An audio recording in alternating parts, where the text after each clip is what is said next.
んにちは、ゴロママです。本日は本当に役に立った育児グッズ第2弾ということで、生後半年から1歳くらいまでに実際に使用してあってよかったと思える育児グッズをご紹介したいと思います。前回は生まれてから約半年までの期間で役に立った育児グッズをご紹介しておりますので、まだご覧になっていない方はぜひそちらもチェックしてみてください。では早速ご紹介していきたいと思います。まずは第5位。こちらはゴロちゃんに着せていた服の中でも着ぐるみ要素の強かったロンパースたちです。これまでの動画でもたびたび出てきますが、牛やひよこなど動物の着ぐるみ服が特に可愛いです。赤ちゃんって動物のキャラクターが本当によく似合いますよね。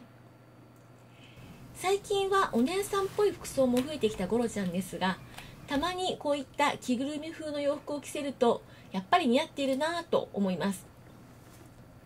またロンパースは歩くようになってからはほとんど着せなくなってしまったので、ゴロゴロしていた時期に着せておいてよかったなと思っています。赤ちゃんのうちに似合う服装は赤ちゃんの時に着せておくことをおすすめします。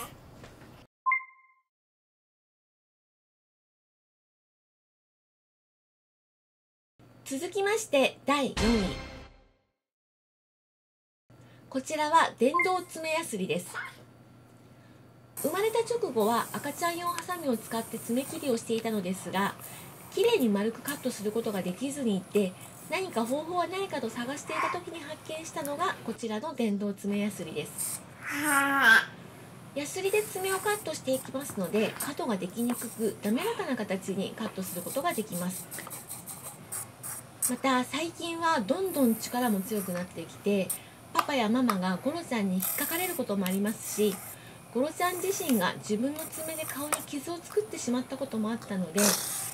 最近は週に 2,3 回くらいの頻度で爪のお手入れをしています。また同じくらいの年代のお友達と遊ぶことも増えてきて、今後お友達を引っかいて傷を負わせてしまうことがあるかもしれませんので、こまめに爪のチェックを今後もしていこうと思っています。以前ゴロちゃんの爪のお手入れという動画をアップしておりますので、よろしければそちらも合わせてご覧ください。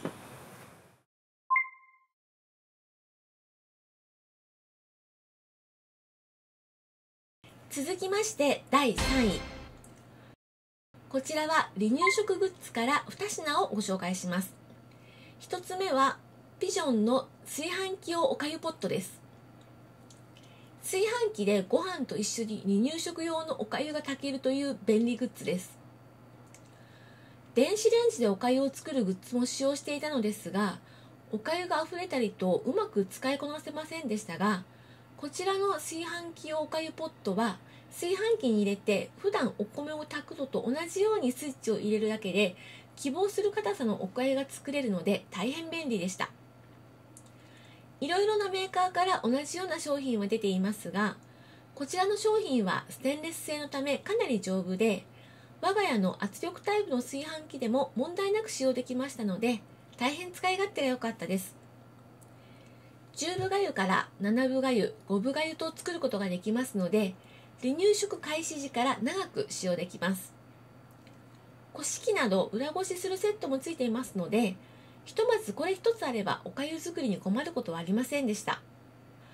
出来上がったおかゆは小分けにして冷凍しておくのですが、そこで活躍するのが2つ目の商品のこちら、リッチェル分け分けフリージングブロックトレイです。我が家では8ブロックと6ブロックを2つずつ使っていました。しっかりとした蓋がついていますので、液体でも問題なく冷凍することができました。食べさせる食材が増えるにつれて必要な道具が増えていきますが、ひとまずこの2つの商品があれば離乳食をスタートさせることができますので、よかったら参考にしてください。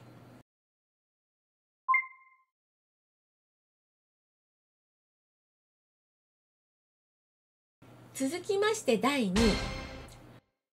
こちらは以前動画でも紹介しました電動鼻水水器です。基本的には小児科に通って鼻水水をしてもらっているのですが、週末など病院に行くことができない時などにこの電動鼻水吸い機に大変お世話になっています。ゴロちゃんは鼻づまりを起こしていると眠りが浅く寝返りも大変多いです。上を向いて仰向けて眠ると鼻が苦しいので横向きやうつ伏せになってゴロゴロ転がります。そしてベビーベッドの柵に足をぶつけたり端っこに来てそれ以上寝返りが打てなくなって泣いて目覚めてしまいます。普段は柵にぶつかったぐらいでは目覚めないゴロちゃんですが、鼻づまりの時は眠りが浅いのでよく起きてしまいます。そうなるとパパやママは機嫌の悪いゴロちゃんを寝かしつけるため夜中に何度も起きて長時間抱っこをしなくてはなりません。親の安眠のためにもゴロちゃんの鼻づまりを解消したいので鼻水吸い機は欠かせません。こちらは電動のためパワーもかなりあり、時間をかけずに鼻水を吸うことができますので、ゴロちゃんも親もストレスを少なくして対応できるのがありがたいです。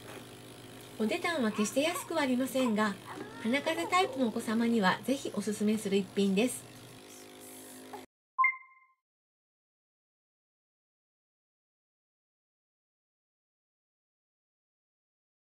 最後に第1位の発表です。その商品は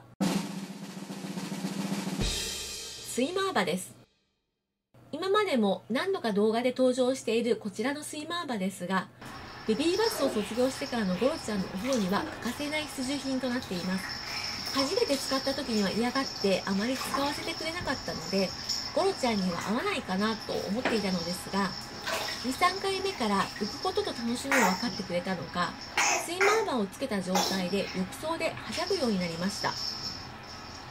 これをつけていればずっと浴槽でゴロちゃんを抱きかかえておく必要もなく、一緒に遊んだりもできますので大変便利です。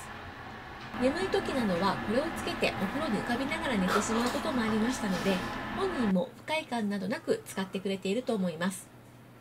スイマーバのおかげでお風呂大好き人になってくれましたので、よろしければぜひ一度使ってみてください。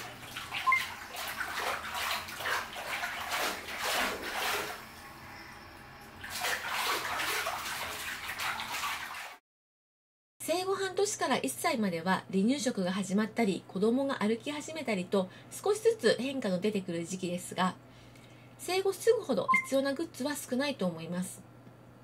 実際に我が家でもそんなにたくさんの育児グッズは購入しておりませんが、